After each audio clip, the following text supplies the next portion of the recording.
Our first teacher who's going to come out here started her beauty control business back in August of 1997. She has earned many trips of a lifetime to wonderful destinations and has earned beautiful jewelry.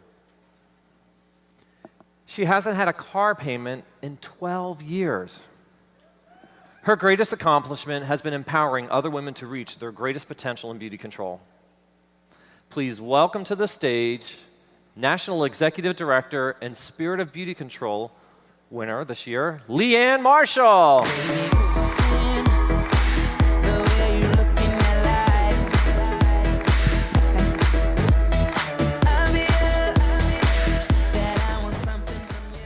So good morning. You get me first thing this morning. And I want to let you know very quickly that I will be following my notes, because those of you that know me know that if I don't follow my notes, that little clock that just started over there, it will tick down very quickly. So, wow. You know what? Everyone in this room has a different story, a different set of circumstances, and we are all at different places in our life. But what I've discovered is that beauty control can be a part of the solution for any circumstance, any life story, or anything that we might have to endure.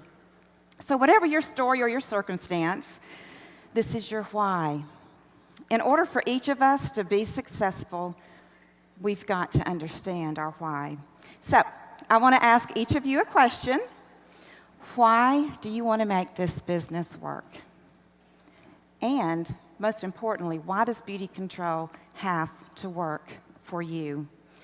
You know, my why has changed several times over the past 16 years. When I began, I just wanted to make enough money to stay home with my kids. I wanted to be an at-home mom. My dream had always been to be at home with them. I wanted to be the first person they saw when they woke up in the mornings, and the first person they saw when they came home from school. I wanted to be room mom, cheer mom. I wanted to be at important events, concerts, ball games, field trips, cheerleading competitions. Anything that mattered to them mattered to me. I wanted to celebrate with them when they achieved their goals and to hold them when life threw them an unexpected curve. So imagine my dismay when my husband came home one day and he said, "You know what? We're at the point where you're going to have to go back to work full time, or make this beauty control thing work." I guess he thought I was treating it like a hobby. So I soon began on my trek to director. Within months I was a director, had earned our family a brand new, much needed car, and making way more than $800 a month. Once my paychecks continued to increase, I soon realized that beauty control could be an answer beyond staying home with my family. I realized beauty control could help us to know what it means to live debt-free for the first time in our life. We were seriously in debt, and really, to be honest with you, I had no idea how we were ever going to be able to pay off that much debt. As soon as I discovered that this new business I had started, not a hobby anymore, would actually generate that much income, that soon became my next why. Didn't take me long after that to realize and see that there are other women out there, just like me, who needed an answer to their why. In fact, this is really what our opportunity is all about. I found that the more I helped other women achieve their dreams, the more my paycheck grew and the more fulfilled I became. Whether it meant teaching a woman to believe in herself for the first time in her life, teaching how to stay home with her babies, increasing her self-esteem, showing her how she could rise above her circumstances, this became my compelling why. The success continued. I was living my dream and helping other women achieve their dreams. Growth occurred year after year, and it seemed as if this business and this team were unstoppable.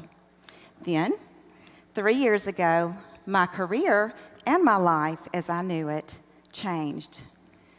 Beauty control suddenly became an answer to a why that I really didn't know I was going to have. I had just arrived at Celebration 2010. I remember it perfectly.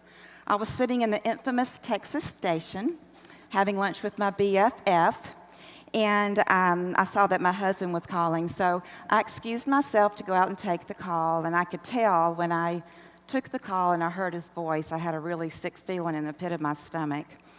He had made an appointment to see a cardiologist and was getting the results that morning, and we had decided ahead of time that I didn't need to be there.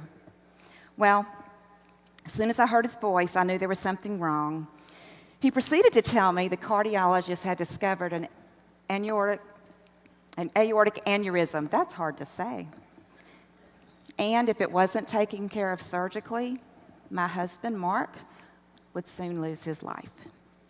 Well, the tears began to flow. I rushed to my room so I could be by myself and not make a huge scene. And it seemed like, you know what, the more I tried not to cry, the more I cry. How many of you can relate to that?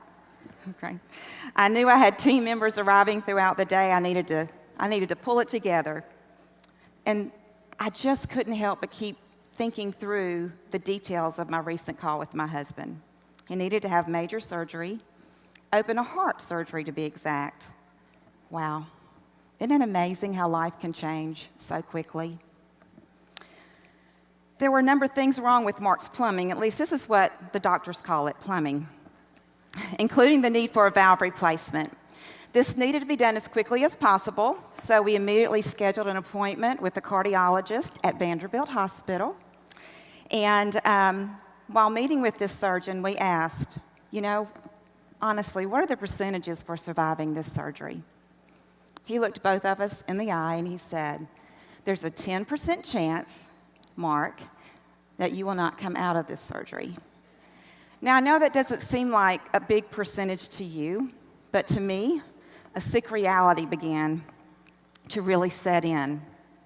And another test, really, that we had to have done, which was supposed to be one of the easy tests before he had his big day, was an arteriogram. And I'm sure many of you have had an arteriogram.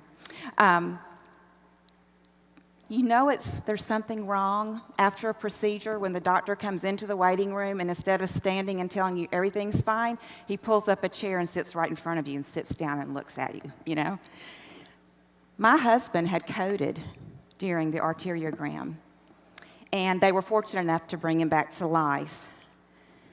I cannot tell you how that felt at that particular moment in time. All of a sudden, this little 10%, they had told me that he had of not making it out of surgery, actually, there was a less than 2% chance that he would ever have anything happen like that. Less than 2% of people ever have problems with an arteriogram. So that 10% became very big. So for the first time in my 15 years of Beauty Control, I would need the flexibility that Beauty Control provides to be able to be home with my husband and to be able to care for him during our recovery. I'd always talked about a plan B in recruiting. Do you have a plan B? You know what? It became more than talk. It soon became a reality.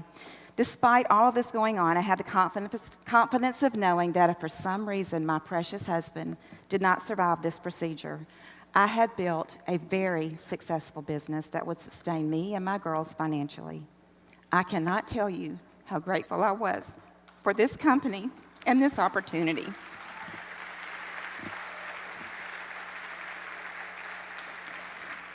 But there's good news, right? He made it through the procedure. He's doing better than ever. He was given a second chance at life. And you know what? We try to live every day to its fullest. I'm not going to stand here and tell you that the last 3 years have been easiest for me in my business. I would have never voluntarily stopped all of the fantastic momentum that we had going as a team. It wasn't easy putting my career on hold, but you know what? Beauty Control needed to take a back seat for a while. But I cannot tell you how grateful I am that during one of the most difficult times of our married life, we were able to be together, concentrate on each other, our two girls, Tiffany and Brittany, and on Mark's full recovery back to health. So as you can see, my why has changed many times over the past 16 years. The great news is that for every single change in my life through the years, Beauty Control has consistently been the answer. Whether it was staying home with my kids, helping to pay off bills, putting my girls through college, paying for an upcoming wedding, by the way, helping other women achieve their dreams, or being just the kind of business I needed to provide flexibility to be home with my husband during his recovery. Beauty control has not only been the answer to many of my prayers, beauty control has been the solution. So I want to close by being real with you. You know, I promised the Lord years ago, whenever I had an opportunity to speak, that I would use it for His glory. You know what? Thank you. I would have never chose the circumstances I've had in my life, and in my business really, the last few years. But God has taught me so much through the ups and downs. And you know what? I'm sure that each and every person in this room has their own story, some better, and I know of a lot worse. The most important thing I've learned, however, is that I must be committed to my business. I have to know my why, because you know what? God never promises that it's going to be easy. But that's what makes the victory so sweet. It's what you learn through the trials, and really who you become in the process that makes it all worthwhile. Something else I've found that is, if you don't know your why, it makes it really easy to want to bail out when things aren't going your way. In fact, sometimes it really seems the most logical thing to do, right? But every successful woman we see cross this stage has suffered setbacks and disappointments in their business. But I know that, and I always have to say this slowly because it's a long title, Platinum Senior National Executive Directors Evelyn Coleman, Barbara Darmstadt, and Diane Thompson, if you ask them if they're glad that they stayed in the game, I know they would tell you, absolutely. I am so grateful for these women who didn't give up, that they knew their why, and if it weren't for them, we wouldn't have the businesses we have today. I want to leave with you a story that has been a book that means a lot to me. And if you're a new consultant in this room, just beginning your business, it's called The Dream Giver. It's by Bruce Wilkinson. And the nice thing about it is it's a short read. So it's important to read to really improve yourself, but start with this one. It's very small. It's a modern-day parable about a man named Ordinary who leaves his land of familiar to pursue his big dream. And I want to share with you just a little bit from the chapter, and it's entitled, God Loves Nobodies. I wonder if you ever feel like a permanent certified nobody, unremarkable and unnoticed in your life. If so, I want you to know that God especially loves nobodies. Whatever you feel is true or not true about you today, you were made to be someone special with a big dream beating brightly in your heart. And the world is waiting for you to begin your journey. Once you decide to pursue your dream, you'll be amazed at how much your life changes. So don't wait another day. Tell someone you trust today, I have a big dream. Then as best you can, you tell them what it is. The first time you say your dream aloud, you will hear your heart say, I was born for this. My time's out, but I do have something that I would like to share with you just very quickly, and that is, I have heard so many times over the last few years and from consultants, girls really destined to be successful in our business, that because things weren't going the way they wanted them to, that God must be telling them that this business is not for them. It's time to quit. Can I tell you what God has taught me through all of this?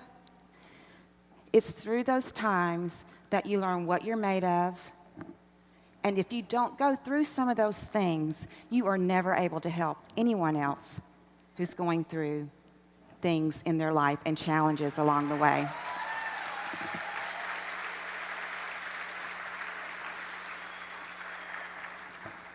So, I believe in you, and I want each of you to leave today knowing your why. But you know what? Through all those tough times, I knew no matter what, I was born for this. Thank you. Y'all have a great trip home.